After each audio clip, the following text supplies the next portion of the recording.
Turabasuhuje inshuti bakunze b'ikiganiro amateka muri Bibiliya. Duherukana tubabwira amateka ya Pawulo igice cya mbere, tugarutse mu gice cya kabiri aho Pawulo yaramaze kugera i Taruso ahunze akarengane i Yerusalemu. Byinshi kuri Pawulo ni mukanya, tubahaye ikaze uwo mwumva ni Nkuru Nziza Bakari.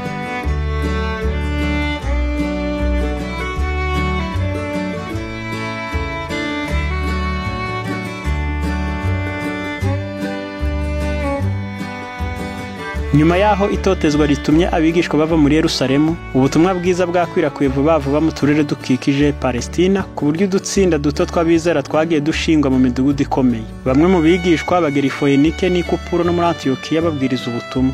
Imirimo yabo yari yibanze cyane cyane ku Baheburayo n'Abayuda bavugaga Ikigiriki. Aba bari bafite imiryango migari ku buryo muri icyo gihe wabasangaga hafi mu midugudu yose yo ku isi. Ibyo Barinaba yakoreye muri Antiyokiya byahawe imigisha myinshi kandi abantu benshi biyongera ku kwizera. Abonye ko umurimo ujya mbere, Barinaba yumvise akeneye umufasha ukwiriye kugira ngo umurimo waguke ku bw'amahirwe Imana yari itanze. Yahereye ko ajya i Taruso gushaka Pawulo, uwo nyuma yo kuva i Yerusalemu hari hashize iminsi mike akorera i Siriya n'i Kilikiya yigisha ibyo kwizera yarimburaga kera. Aba bigishwa bombi bakoranye umurimo bafatanije mu bunyangamugayo igihe cy'umwaka, bituma abantu benshi bemera Yesu w'i Nazareti, umucunguzi w'isi. Muri Antiyokiya niho abigishwa bitiwe abakristo bwa mbere. Bahawe iri zina kubera ko Kristo ari we wari insanganyamatsiko y'ibyo babwirizaga, ibyo bigishaga ndetse n'ibiganiro byabo. Pawulo na Barinaba bamaze kurambikaho ibiganza n'abavandimwe babo mu kwizera bo muri Antiyokiya, batumwe n'umwuka wera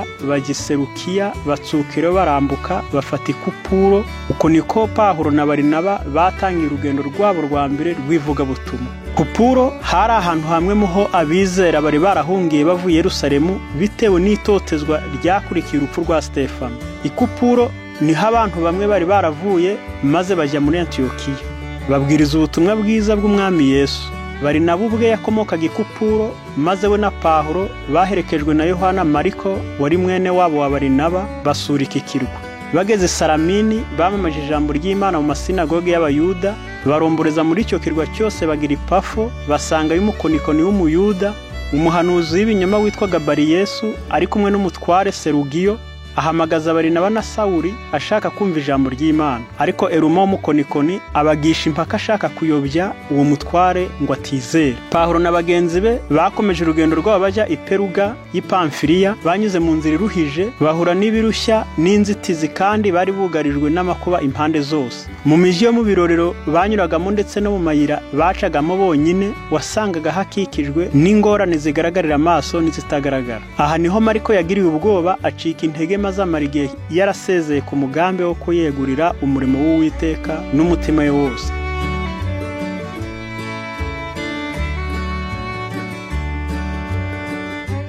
Mariko amaze kugenda, Pawulo na Barinaba basuye Antiyokiya y'i Pisidiya, maze ku munsi w'isabato bajya mu rusengero rw'Abayahudi baricara. Nyuma yaho Pawulo na bagenzi be babwirije ubutumwa bwiza Abayahudi n'abanyamahanga i Tesalonike, i Korinto, muri Efeso no mu yindi midugudu ikomeye. Pawulo yakomeje umurimo we afite ukwizera, akora adahwema kugira ngo ubwami bw'Imana bwubakwe mu bari barasuzuguwe n'abigisha b'Abayisirayeli. Buri gihe yererezaga Kristo Yesu nk'umwami w'abami n'umutware utwara abatware, kandi akinginga abizeye gushorera imizi muri we, bubatswe muri we kandi bakomejwe no kwizera. Kristo niwe rufatiro rw'ukuri. Kuri iri buye rizima niho Abayuda n'abanyamahanga bashobora kuba. Ni ibuye rigari cyane kandi rikomeye bihagije ku buryo rishobora kwihanganira umutwaro n'ingorane z'abatuye isi bose. Bavuye muri Antiyokiya y'i Pisidiya, Pawulo na Barinaba bagiye i Ikoniyo mu Bugiriki. Ahangaha nk'uko byagenze muri Antiyokiya, bavuga bashize amanga biringiye umwami Yesu. Kandi Imana ihamya ijambo ry'ubuntu bwayo, ibaha gukora ibimenyetso n'ibitangaza. Ibi bihamya bigaragaza kwemerwa n'ijuru byagize icyo bikora gikomeye ku bari biteguye guhinduka, maze abemeye ubutumwa bwiza bariyongera. Intumwa zirukanwe i Ikoniyo n'itotezwa maze zijya i Lusitira n'i Derube muri Likawoniya. Iyi niyo migi yari ituwe n'abantu b'abapagani kandi b'abapfumu, nyamara muri bo harimo bamwe bifuzaga kumva no kwemera ubutumwa bwiza. Intumwa ziyemeje gukorera umurimo wazo aho hantu ndetse n'ahahakikije, zishaka kwirinda gufatwa nabi no gutotezwa n'Abayuda. Imirimo ya Pawulo na Barinaba i Lusitira yahagaritswe bitunguranye n'ubugizi bwa nabi bw'Abayuda bavuye muri Antiyokiya no muri Ikoniya. Bari bamaze kumva uburyo umurimo w'intumwa wajyaga imbere mu Banyakoniya, maze biyemeza kuzikurikirana no kuzitoteza.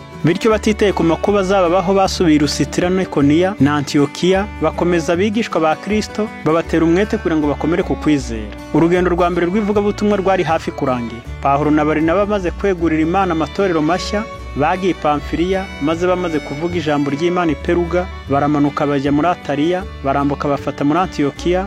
Mu gihe Pawulo na Barinaba bafatanya n'abavugabutumwa n'abakorerabushake bo muri Antiyokiya, bari bafite umuhate wo kugarura abantu benshi Kristo. Abayahudi bamwe bavuye i Yudeya bo mu gice cy'abafarisayo bashoboye kwinjiza ikibazo mu bantu cyaje gutuma mu itorero haba amakimbirane, maze bitera bizera n'abanyamahanga kugira ubwoba no gucika intege. Aba bigisha b'Abayahudi bashimangiraga ko kugira ngo umuntu akizwe agomba gukebwa kandi agakurikiza amategeko yose y'imihango. Pawulo na Barinaba bahise bahangana n'izi nyigisho z'ibinyoma vuba kandi barwanya ko zakwigishwa abanyamahanga. Ku rundi ruhande, benshi mu bizera b'Abayahudi bo muri Antiyokiya bagiye ku ruhande rwabo bari bavuye i Yudeya.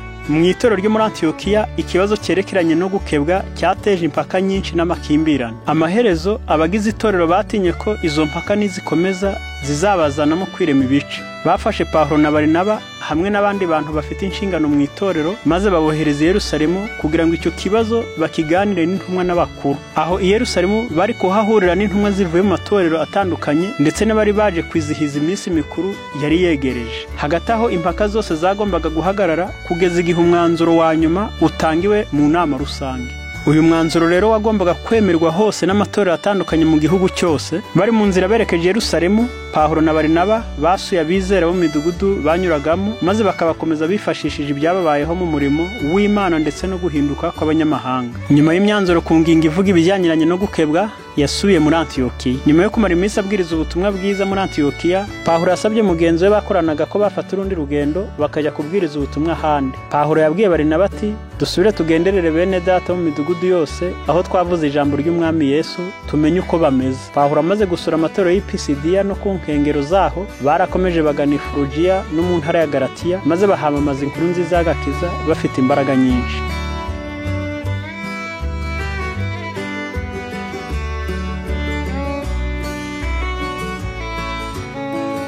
Igihe cyari gisohoye kugira ngo inkuru nziza yamamazwe hakurya y'imipaka yo muri Aziya. Inzira yategurirwaga Pawulo na bene se kugira ngo bambuke bajye mu Burayi. Bageze i Tirowa ku nkengero z'inyanja ya Mediterane, nuko dutsukira i Tirowa, turomboreza tujya i Samotirake, bukeye bwaho tugera i Neapoli, tuvayo tugera i Filipi, wari umudugudu wa mbere wo mu ntara y'i Makedoniya wubatswe n'Abaroma bahimukiye. Bamaze kuva i Filipi, Pawulo na Sila berekeje i Tesalonike. Aha i Tesalonike bahagiriye amahirwe yo kubwiriza abantu benshi mu masinagoge y'Abayuda. Pawulo yifashishije ubuhanuzi bwo mu isezerano rya kera bwerekeye Mesiya mu murimo wa Kristo. Yari yarafunguye intekerezo z'abigishwa be ku bijyanye n'ubu buhanuzi. Atangira kuri Mose n'abahanuzi bose, abasobanurira mu byanditswe byose ibyanditswe kuri we. Bene data bahise bohereza Pawulo na Sila i Beroya. I Beroya Pawulo yahabonye Abayahudi bifuzaga gucukumbura ukuri yigishaga. Luka bivuze hagira ati, ariko abo bo bari beza kuruta ab'i Tesalonike, kuko bakiranye ijambo ry'Imana umutima ukunze, bashakashaka mu byanditswe iminsi yose kugira ngo bamenye yuko ibyo babwiwe ari by'ukuri koko. Nuko benshi muri bo barizera, n'abagore b'icyubahiro b'Abagiriki n'abagabo batari bake. Ageze Atene, Pawulo yatumye bene se kuri Sila na Timoteyo kugira ngo bahite bamusanga Atene bidatinze. Umujyi wa Atene wari umurwa mukuru w'ubupagani. Muri uyu mujyi Pawulo ntiyahuye n'injiji n'abemera gato nk'i Lusitira, ahubwo yahahuriye n'abantu b'ibyamamare kubera ubwenge n'umuco wabo. Aho wageraga hose wahasangaga amashusho y'imbwirwamana byabo n'ay'intwari zo mu mateka yabo n'ubusizi. Mu kinyejana cya mbere cy'igihe cy'Ubukristo, Korinto wari umwe mu mijyi minini atari Ubugiriki gusa, ahubwo no ku isi yose. Abagiriki, Abayahudi, Abaroma hamwe n'abagenzi bavuye hirya no hino wasangaga buzuye mu mihanda y'uwo mujyi, bazanywe n'ubucuruzi no kwinezeza. Korinto yari ihuriro rikomeye ry'ubucuruzi, wari uherereye ahantu horoshye kugera uturutse mu ntara zose z'ubwami bwa Roma, kandi hari ahantu h'ingenzi hashingwa inzibutso z'Imana n'ukuri kwayo.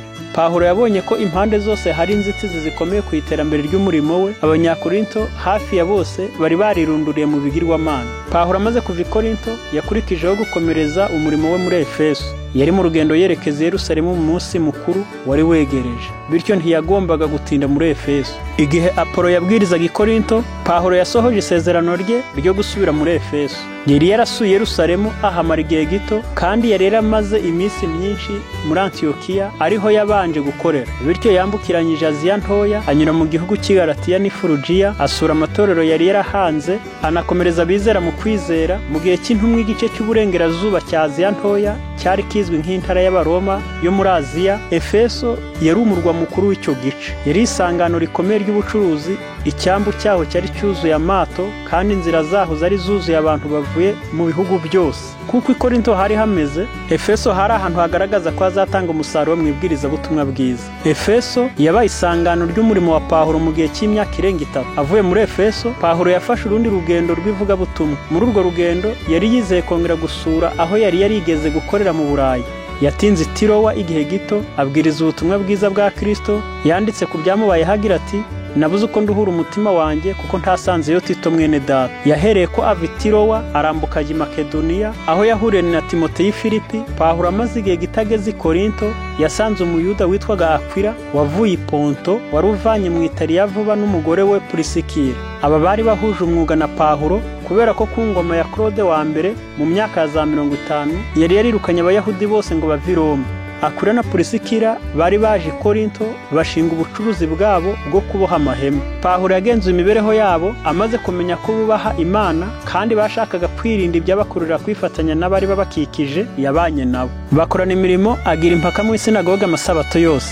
Yemeza Abayuda n'Abagiriki. Nyuma yo gutinda cyane kudatewe n'ubushake bwe, amaherezo Pawulo yaje kugera i Korinto. Kera yari yarakoreye umurimo umugoye, kandi hakaba ari hamwe mu hantu yari yarigeze kwitaho cyane. Pawulo yifuzaga cyane kugera i Yerusalemu mbere ya Pasika, kugira ngo ashobore guhura n'abantu baturukaga hirya no hino ku isi baje muri uwo munsi mukuru. Yari yaragize icyizere ko igihe kimwe azahinduka igikoresho cyo gukuraho imyumvire ya bene wabo batizeraga, kugira ngo bayoborwe mu kwemera umucyo ukomeye w'ubutumwa bwiza. Yifuzaga kandi guhura n'itorero ry'i Yerusalemu, kugira ngo abashyikirize impano zoherejwe n'amatorero y'abanyamahanga ngo zihabwe abavandimwe babo mu kwizera b'abakene b'i Yudaya. Muri uku gusura yiringiraga ko byatuma habaho ubumwe bukomeye hagati y'Abayahudi n'abanyamahanga bahindukiriwe kwizera. Arangije umurimo we i Korinto, yiyemeje kwambuka yerekeza ku cyambu kimwe cyo ku nkengero za Palestina. Imyiteguro yose yari yakozwe, kandi igihe cyari hafi kwinjira mu bwato nibwo yamenyeshejwe iby'imigambi mibisha y'Abayuda bashakaga kumwica. Pawulo amaze kuburirwa ibyerekeye uwo mugambi mubisha, yafashe umwanzuro wo kujya i Makedoniya. Umugambi we wo kugera i Yerusalemu mbere ya Pasika kugira ngo ayitabire yagombaga kureka, nyamara yari yizeye ko Pentekote izaba yarahageze. Pawulo ageze i Filipi yarahatinze kugira ngo yubahirize Pasika. Luka wenyine niwe wasigaranye nawe, maze abandi bari kumwe nawe barakomeza bajya i Tirowa, abandi abariho bamutegerereza. Mu bantu Pawulo yari yaratumye bahinduka, Abanyafilipi nibo bari bafite urukundo ruhebuje n'umutima w'ukuri, kandi mu gihe cy'iminsi 8 Pawulo yamaranye nabo mu minsi mikuru, yanejejwe no kubana nabo mu mahoro no mu busabane. Pawulo na Luka barambutse bava i Filipi bagera i Tirowa, aho basanze bagenzi babo nyuma y'iminsi 5, maze bamarana iminsi 7 n'abizera baho. Ubwato Pawulo na bagenzi be bari bagiye gukomezanya urugendo bwari hafi kugenda, maze bahera ko bihutira kubujyamo. Nyamara intumwa Pawulo we yahisemo gukurikira inzira y'ubusamo yo ku butaka iva i Tirowa ijya Aso, aho yahuriye na bagenzi be. Ibyo byatumye abona igihe gito cyo kuvugana n'Imana no gusenga. Ibijyanye n'ingorane n'akaga bijyana n'igihe cyo gusura yari agiye kugirira i Yerusalemu, uko amatorero yaho yamubonaga n'umurimo we kimwe n'uko amatorero yari ameze, ndetse n'inyungu z'umurimo wo kubwiriza ubutumwa bwiza mu tundi turere. Ibyo byose byari bimuhagaritse umutima, maze abona amahirwe yo gukoresha uyu mwanya udasanzwe wo gusaba Imana imbaraga ngo imuyobore. Pawulo yakomeje avuga ati, none dore ngiye i Yerusalemu mboshywe mu mutima, ibizambaho ngezeyo simbizi, keretse yuko umwuka wera mpamiriza mu midugudu yose yuko ingoyi n'imibabaro bintegereje. Ariko sinita ku bugingo bwanjye ngo nibwire ko ari ubw'igiciro kuri njye, kuko nkwiriye kurangiza urugendo rwanjye n'umurimo nahawe n'Umwami Yesu wo guhamya ubutumwa bwiza bw'ubuntu bw'Imana. None dore nzi yuko mutazongera kumbona, abo nanyuzemo mwese mbabwiriza iby'ubwami bw'Imana.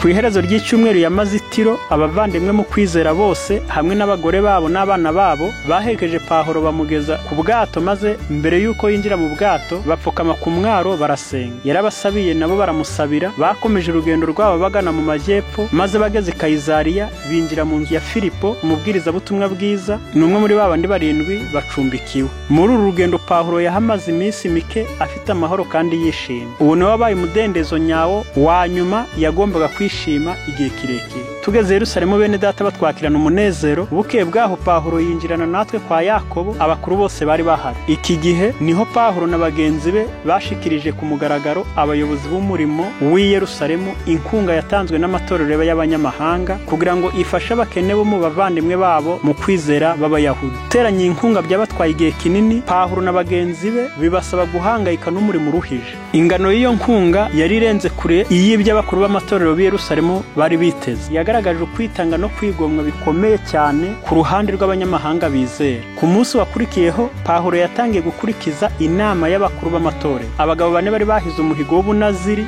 byari bisa n'ibyasibanganye. Bajyanywe na Pawulo mu rusengero, avuga igihe iminsi yo kwezwa izashirira aribwo igitambo cy'umuntu wese muri bo kizatangwa. Ibitambo bimwe bikomeye byo kwezwa byagombaga kuzatangwa. Abagiriye Pawulo inama yo gukora atyo ntabwo bigeze batekereza amakuba akomeye yari guhura nayo. Muri icyo gihe Yerusalemu yari yuzuye abantu bari baje kuramya baturutse impande zose. Mu gusohoza inshingano Imana yari yaramuhaye, Pawulo yari yaragejeje ubutumwa bwiza ku banyamahanga. Yari yarasuye myinshi mu miji minini cyane y'icyo gihe, kandi yarazwi neza n'abantu ibihumbi byinshi bari baturutse mu bice bindi byo mu mahanga bari baraje Yerusalemu mu minsi mikuru. Muri abo harimo abangaga Pawulo urunuka, kandi kuri we kwinjira mu rusengero rubanda rwose rwateranye byari ugushyira ubuzima bwe mu kaga. Iminsi myinshi yarinjiraga kandi agasohoka anyuze mu babaga baje gusenga ntihagire umumenya. Ariko mbere y'uko basoza icyo gihe cyihariye, ubwo yaganiraga n'umutambyi byerekeye ibitambo byagombaga gutangwa, yaje kumenywa n'Abayuda bamwe bari baravuye muri Aziya. N'uburakari nk'ubw'abadayimoni, Abayahudi baramusumiye barasakuza bati, bagabo ba Isirayeli nimudutabare, uyu ni wa muntu wigisha hose ahantu hose gusuzugura ubu bwoko n'amategeko n'aha hantu. Mu gihe abantu bari baje gutabara, hiyongereho ikindi kirego ngo kandi yazanye n'Abagiriki mu rusengero ahumanya aha hantu hera. Yerusalemu umurwa wose uravurungana, abantu baterana birukanka. Kuba umuntu wayobye ukomoka mu Bisirayeli yarahumanira urusengero mu gihe ibihumbi by'abantu bari bavuye mu ngendo zose z'isi baje aho kuramya, ibyo byabyukije uburakari bukomeye bw'abari aho ngaho. Bafata Pawulo baramukurubana bamukura mu rusengero, uwo mwanya bakinga inzugi. Nibwo baje gusaba Pawulo, ubwo yari amaze kwamburwa abo Bayuda bashaka kumwica n'abasirikare Roma, nibwo bamusabaga kwiregura kuri ibyo bintu. Ugusaba kwa Pawulo kwarasubijwe ubwo yasabaga kwiregura, maze Pawulo agarara ku rwuririro amama abantu. Uko kubamama kwatumye bamurangarira ku buryo ibyo yababwiraga babyitayeho. Barahora rwose, ababwira mu Ruheburayo ati, yemwe bagabo bene data na ba data, nimwumva amagambo nireguza kuri mwe. Bumvise ababwiye mu Ruheburayo barushaho guceceka. Maze akomeza ashize amanga aravuga ati, ndi Umuyuda wavukiye i Taruso w'i Kilikiya, ariko nakuriye muri uyu murwa. Nigishirizwa ku birenge bya Gamaliyeli kwitondera cyane amategeko ya basogokuruza yose, ngira ishyaka ry'Imana nk'uko namwe mwese murigira none. Nta n'umwe yashoboraga guhakanya ibyo Pawulo yavuze, kubera ko ibyo yerekezagaho byari bizwi neza n'abantu benshi bari bakiri Yerusalemu. Yababwiye ibyerekeranye n'ishyaka rye rya mbere mu gutoteza abigishwa ba Kristo ndetse no kubica. Yabatekerereje ibijyanye no guhinduka kwe, abwira abamwumvaga ukuntu umutima we w'ubwibone wari waracishijwe bugufi ukemera Umunyanazareti w'abami. Iyo ajya kugerageza kujya impaka n'abamuhakanyaga, bari kwanga nkana kumva ibyo yababwiraga. Nyamara uku kuvuga ibyamubayeho kwaherekejwe n'imbaraga yemeza imitima y'abantu, ku buryo icyo gihe yasaga n'uwatumye bacururuka kandi yigaruriye imitima yabo. Uwo mwanya Kilawudiyo afata icyemezo cyo kohereza Pawulo kwa Feliki umutegeka mukuru. Aho niho dusoreje igice cya 2 cy'amateka ya Pawulo, aho tuzagaruka mu gice cya 3 tubabwira uburyo yitabiriye izi nkiko zitandukanye kurinda geri Roma. Imana ibarinde, mwakoze kubana natwe.